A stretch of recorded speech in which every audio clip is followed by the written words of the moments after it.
आओ बच्चों, एक कहानी सुनाता हूँ। पहाड़ की बेटी की सगाई। प्राचीन काल की बात है। उन दिनों आकाश में बादल नहीं हुआ करता था। पहाड़ और समुद्र में कोई रिश्ता नहीं था। दोनों एक दूसरे के कट्टर दुश्मन था।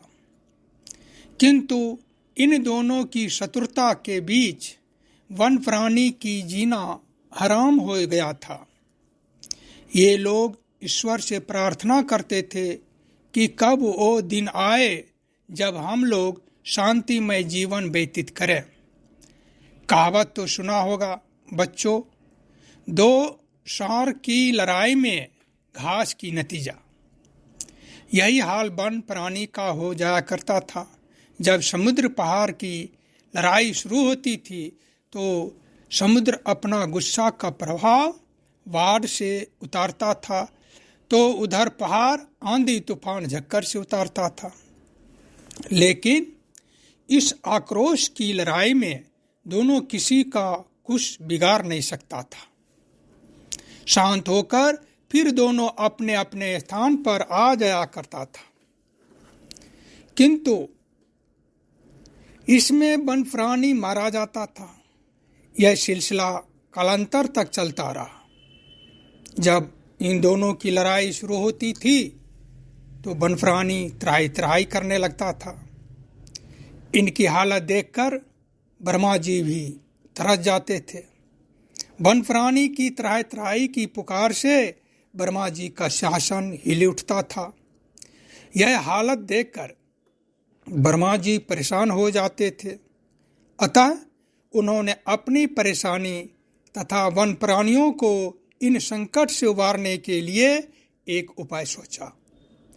क्यों नहीं इस पहाड़ समुद्र की जन्मजात शत्रुता की रिश्ते को मित्रता की रिश्ते से जोड़ दिया जाए। ब्रह्मा जी बारी बारी से समुद्र और पहाड़ दोनों के पास पहुँचे और उससे आग्रह किया कि क्यों नहीं तुम दोनों की जन्मजात दुश्मनी को शादी की रिश्ते में बदल दिया जाए, अर्थात तुम्हारी शादी पहाड़ की बेटी नदी के साथ कर दी जाए। समुद्र को इस प्रस्ताव पर राजी होने के उपरांत ब्रह्मा जी पहाड़ के पास गए और उससे भी यही आग्रह किया।